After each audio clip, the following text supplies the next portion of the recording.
बिहार में भी विपक्षी गठबंधन ने एनडीए को नुकसान पहुंचाया क्योंकि राज्य की 40 लोकसभा सीटों में विपक्षी गठबंधन ने 9 सीटें एनडीए से छीन ली।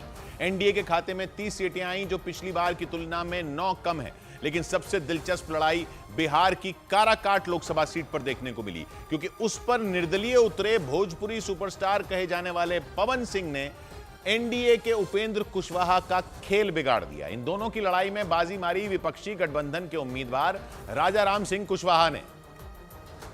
यानी काराकाट लोकसभा सीट पर निर्दलीय उतरकर पवन सिंह ने एनडीए के उम्मीदवार उपेंद्र कुशवाहा की हार तय कर दी थी, जबकि चुनावी मैदान में उतरने से पहले तक वो बीजेपी में थे। पार्टी ने उन्हें पश्चिम बंगाल की आसनसोल सीट से टीएमसी के उम्मीदवार शत्रुघ्न सिन्हा के सामने टिकट भी दी थी, लेकिन अगले ही दिन पवन सिंह ने टिकट लौटा दी थी और बिहार की काराकाट लोकसभा सीट से निर्दलीय लड़ने का ऐलान कर एनडीए का पूरा गुणागणित ही पलट कर रख दिया था।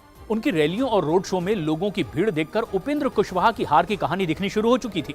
और चुनावी जानकार मानते हैं कि राजपूत समुदाय से आने की वजह से पवन सिंह को अगड़ी जातियों का भी समर्थन मिला, जो एनडीए के कोर वोटर माने जाते हैं। हालांकि अपनी पूरी ताकत झोंकने के बाद भी पवन सिंह जीत हासिल नहीं कर सके, लेकिन उन्होंने एनडीए के उम्मीदवार उपेंद्र कुशवाहा का भी खेल बिगाड़ दिया।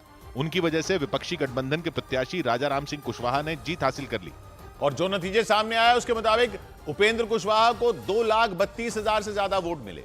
पवन सिंह ने करीब 2.5 लाख वोट हासिल किए, जबकि राजाराम सिंह को करीब 3.5 लाख वोट मिले। मतलब अगर पवन सिंह इस सीट से चुनाव नहीं लड़ते तो उपेंद्र कुशवाहा का जीतना तय था।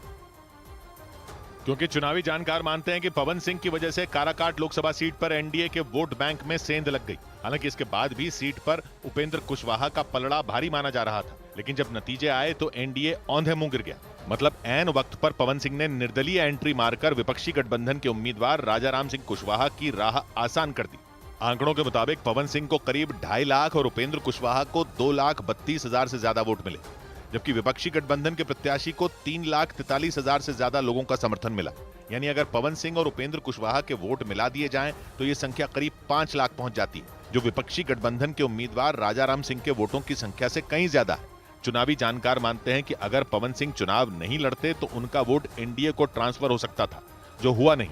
मतलब निर्दलीय चुनाव लड़कर पवन सिंह ने काराकाट में एनडीए की हार तय कर दी।